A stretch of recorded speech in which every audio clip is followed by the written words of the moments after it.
Validation des mandats au Parlement, oui, un choix assez difficile pour l'Union sacrée. Les membres du gouvernement sont appelés à renoncer à leur poste au profit de leur siège au niveau de l'hémicycle. Et Issa Maluko, des chefs du gouvernement, jusqu'à présent n'a pas encore déposé sa démission. Un choix plus ou moins très difficile pour l'Union sacrée. Lui et quelques députés, et quelques ministres, dont le vice-premier ministre en charge de l'Intérieur, mais également le ministre de l'Urbanisme et Habitat. On va évoquer cette question ici sur ce plateau, mais également le droit de marché, oui, en République démocratique du Congo, au-delà des mesures prises par le vice-premier ministre en charge de l'Intérieur. On évoquera cette question avec un juriste, oui, il est avocat au barreau de Bruxelles, Maître Aimé Kilolo, sera de nôtre dans ce magazine, oui, ce grand magazine de la rédaction. On va évoquer également la question des élections à Mouéka, oui, où il y a eu des déclarations, question de bourrage des urnes. Qu'en est-il exactement? On évoquera la question avec M. Albert Kouété. Et puis les léopards de la République démocratique du Congo qui nous ont émerveillés tout au long de cette Coupe d'Afrique des Nations Côte d'Ivoire 2023. Après cette CAN, qu'en est-il des léopards? Comment entrevoir la suite de ces 11 nationales? On en parle avec un expert journaliste, oui, Dixon Yala sera de nôtre sur ce plateau. Mesdames, Messieurs, bienvenue dans Kinshasa Direct. Les grandes lignes, c'est avec Moïse Chamala qui je dis bonsoir. Bonsoir Alain Boutela et bonsoir à vous, mesdames et messieurs. Place à l'actualité.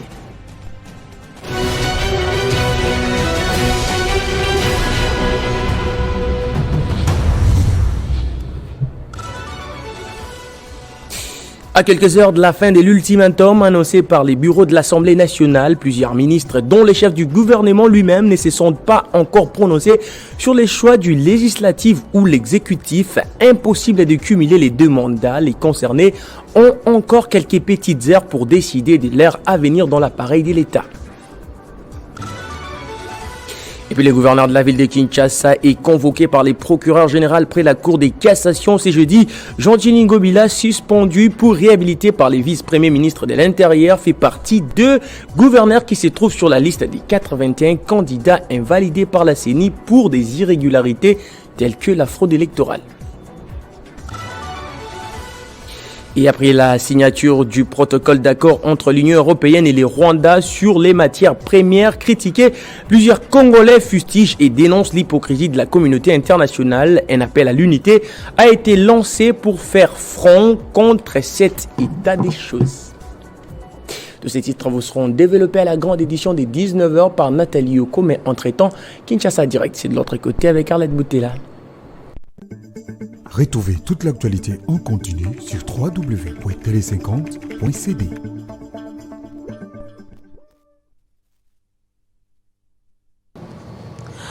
Législatif ou exécutif, impossible de cumuler les deux. Les membres du gouvernement sont appelés à opérer un choix. Oui, la date limite, c'est ce mardi.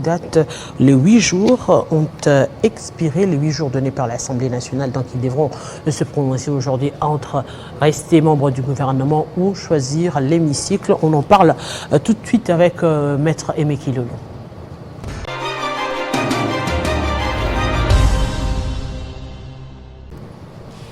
Maître Aimé Kilolo, avocat au barreau de Bruxelles, et notre tout premier invité. Bonsoir et bienvenue à vous. Bonsoir et merci de m'inviter sur votre plateau. Aujourd'hui, nous revenons sur le cumul de fonctions. Oui, l'Assemblée nationale a demandé aux membres du gouvernement élus de faire ce choix.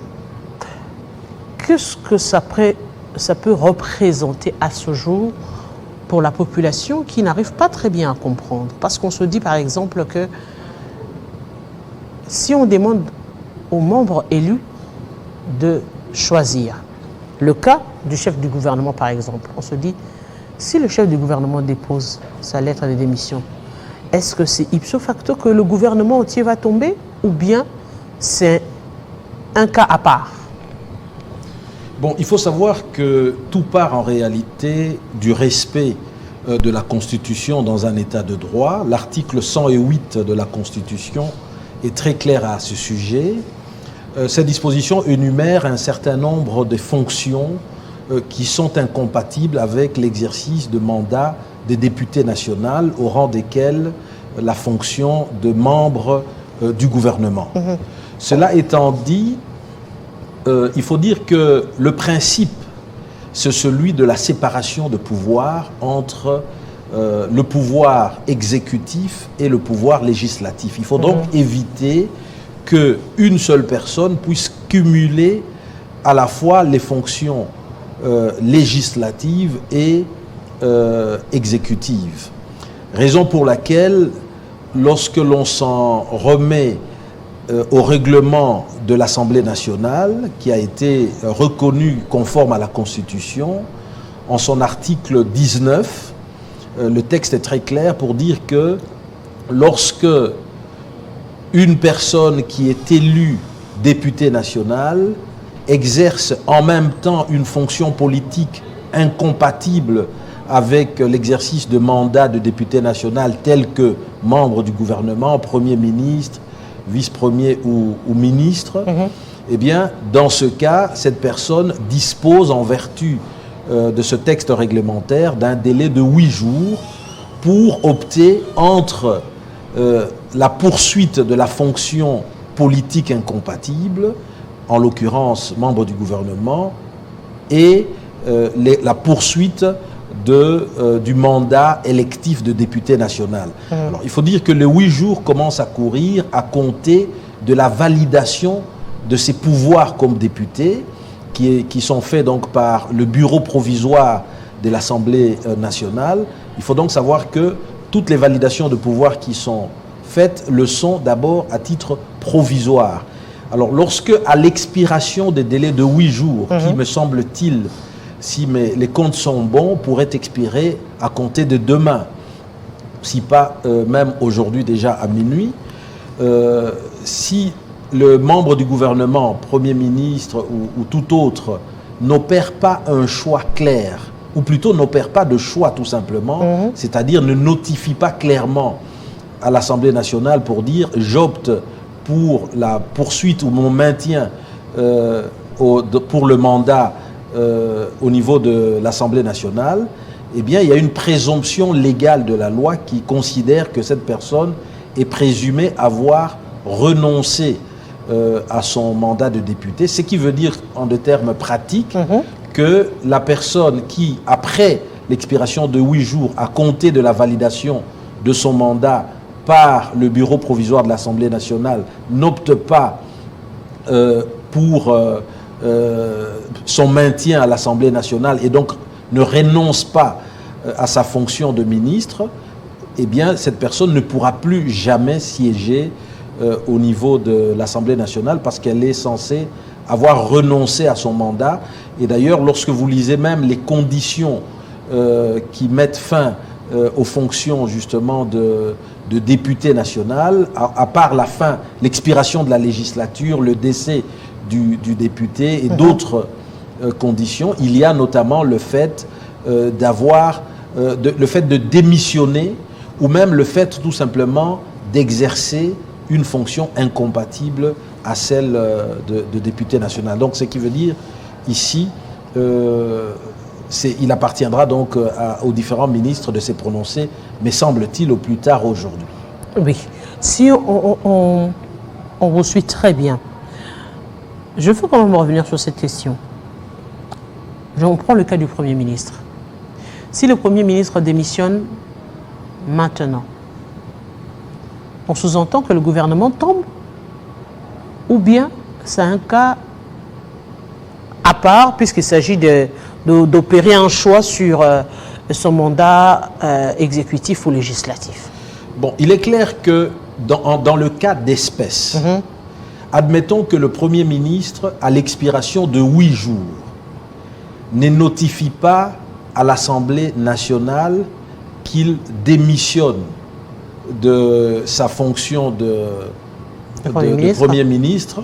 À ce moment-là, ça veut donc dire qu'il ne pourra plus jamais siéger au Parlement. À l'inverse, si le Premier ministre notifie donc son intention d'opter pour la députation nationale plutôt que pour sa fonction de Premier ministre, le simple fait qu'il le fait, bien, à ce moment-là, il va de soi que le gouvernement, et c'est la question que vous posez, est-ce qu'à ce moment-là, le gouvernement démissionne ou pas? Mais ça, j'aimerais déjà vous dire qu'au moment même où nous parlons, depuis l'élection de nouveaux députés, donc depuis que la nouvelle législature a commencé, Oui. eh bien, tout le gouvernement est déjà réputé démissionnaire.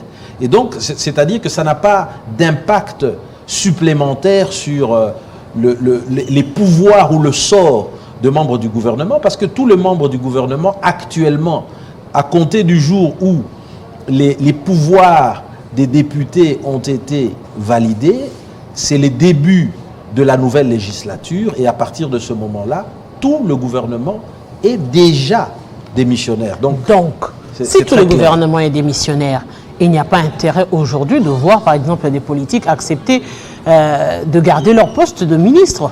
C'est ce qui s'est fait actuellement, ou encore le Premier ministre a accepté de garder... J'aimerais bien clarifier les choses. Oui. C'est-à-dire que lorsqu'un gouvernement est démissionnaire, il continue à expédier les affaires courantes. Exactement. Ce qui veut dire quoi concrètement? C'est que le gouvernement ne peut plus prendre de nouvelles décisions qui engagent à long terme le pays. Mais par contre, les affaires qui étaient déjà en train d'être gérées, qui étaient déjà en cours, les dossiers qui n'avaient pas encore été clôturés, peuvent être poursuivis, le cas échéant, jusqu'à leur terme. Ça, c'est le premier volet. Le deuxième volet, c'est que dans des cas d'urgence, par exemple, actuellement, on est confronté à la guerre à l'Est avec des velléités expansionnistes du Rwanda, le gouvernement, même en affaires courantes, peut être amené à prendre un certain nombre de décisions, à poser un certain nombre d'actes de disposition qui engageraient notre pays, y compris même dans la voie, par exemple, d'une déclaration de guerre, en fonction de l'urgence qui pourrait alors exceptionnellement autoriser le gouvernement d'exercer un certain nombre de pouvoirs au-delà des pouvoirs qui sont d'ordinaire limités en affaires courantes. Donc, ce qui veut dire ici qu'il est important de savoir si un membre du gouvernement, actuellement, même en affaires courantes, opte pour son maintien au gouvernement,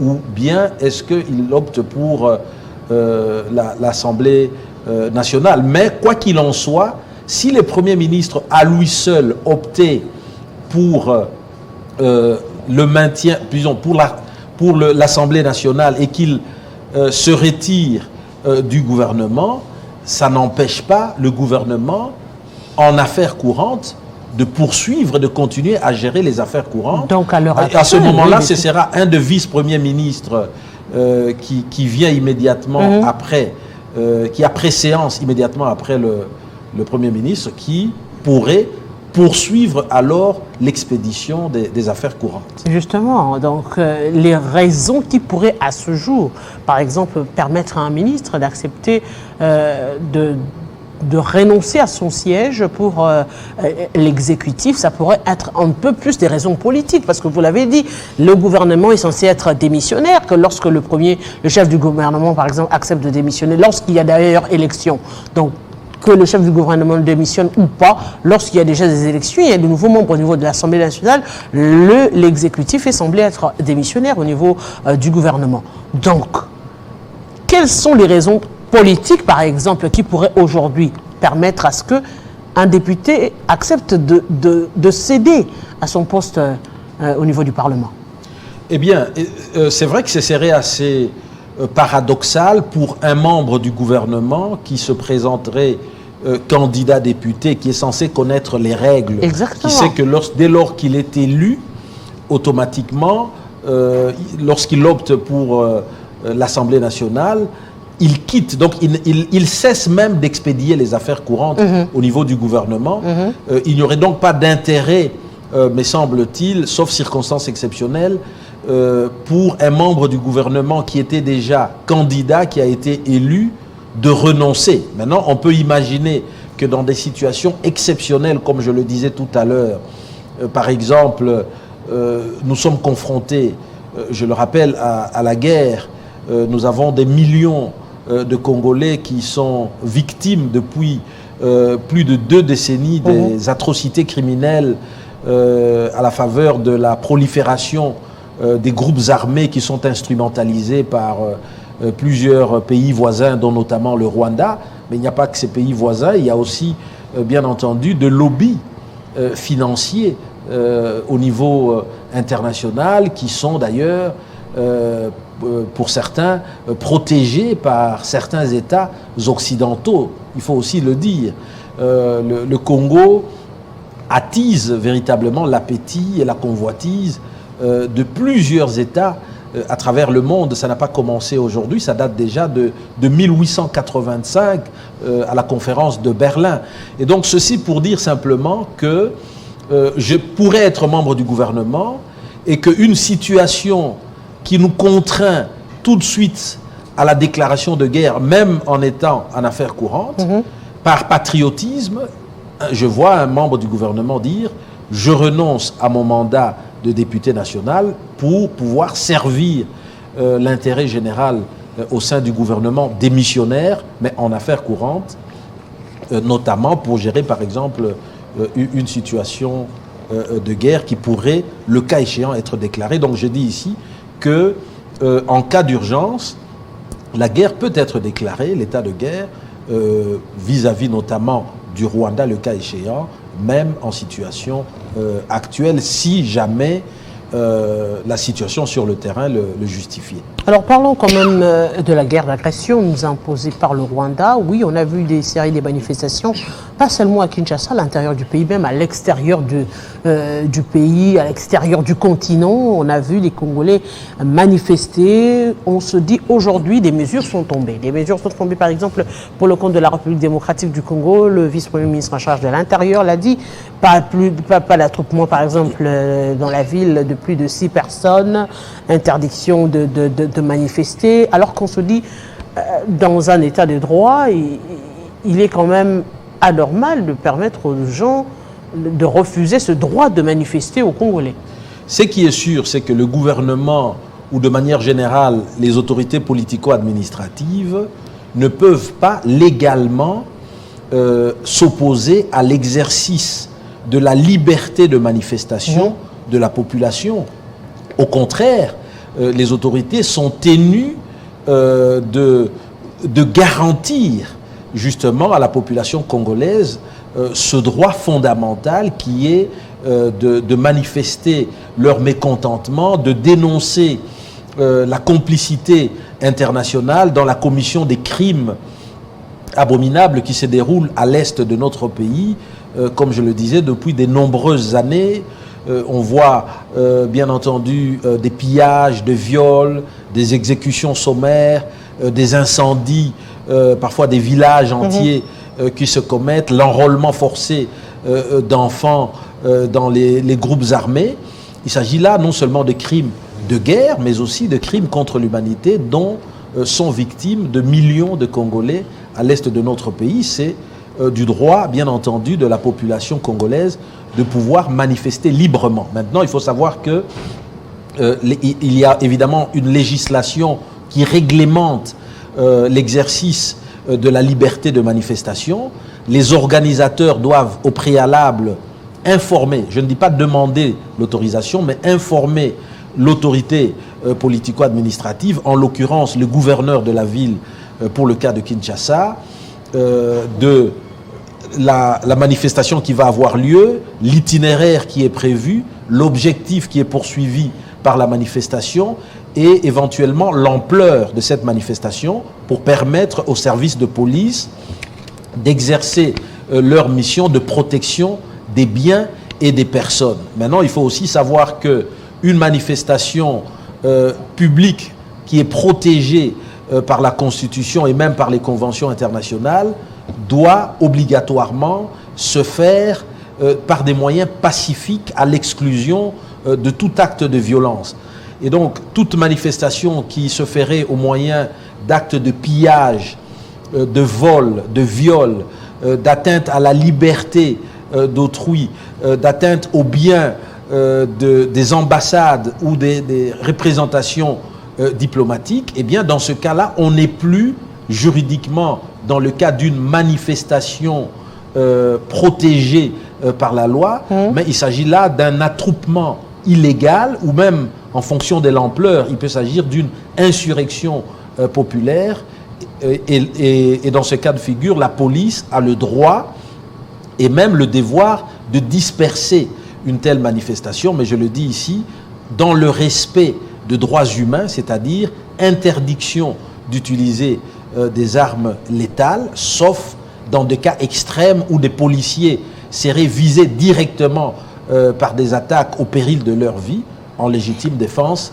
Ce n'est que dans ces cas exceptionnels que l'on peut recourir aux armes létales. Donc, mais c'est vraiment lorsque ces messages arrivent où on demande aux gens comme ça, on va manifester demain, le Congolais qui a envie de manifester devrait connaître toutes ces choses, c'est-à-dire au préalable, c'est quelle structure qui va marcher, est-ce qu'ils ont des... Parce que très souvent, je prends le cas des marches qui ont été initiées récemment ici dans la ville de Kinshasa, c'était juste des messages lancés comme tels, des personnes qui se sont retrouvées, on ne sait pas identifier c'est quelle structure, on se dit oui c'est la population, mais il n'y a pas de documents, et il y a eu également débordement parce qu'il y a eu au niveau des ambassades qui ont été attaquées, 2 jours comme ça, on se dit finalement comment devrait se comporter un Congolais normal lorsqu'il entend par exemple ce genre de message.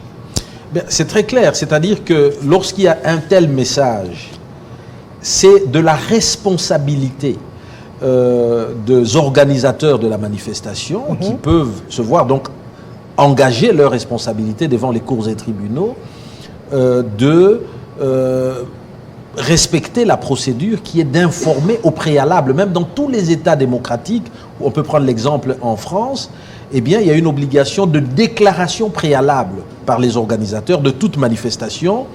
Les manifestations font toujours l'objet d'une concertation entre les services de police et les organisateurs, y compris sur l'itinéraire qui va être entrepris, y compris sur les modalités de la manifestation. Est-ce que ça va être un rassemblement statique? Est-ce que ça va être une marche? Est-ce que ça va être un défilé?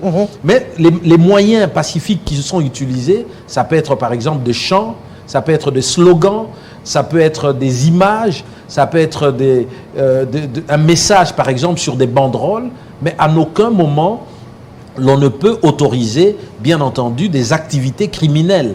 Alors, ce qui s'est passé dernièrement, lorsque l'on a vu à travers les réseaux des appels tous azimuts à des manifestations devant les ambassades, ce n'étaient pas des manifestations publiques au sens de la Constitution, c'était des rassemblements illégaux qui pouvaient d'ailleurs, si elles n'étaient pas tout de suite arrêtées par les services de l'ordre, virer vers une forme d'insurrection populaire, parce que ça procédait déjà d'une espèce de violation généralisée, en tout cas d'une désobéissance générale à la loi. Et là, aucun État démocratique ne peut l'accepter parce que ça n'entre pas dans ce qui est protégé par les États de droit. Maître Kilolo, grand merci pour toutes ces explications. On en avait réellement besoin, et surtout les Congolais qui nous suivent de partout. C'est un réel plaisir de vous recevoir. C'est moi qui vous remercie. Eh bien, même les téléspectateurs, on va continuer cette fois-ci pour revenir sur les élections tenues dans une partie de la République démocratique du Congo. On va prendre ici le cas de Mweka.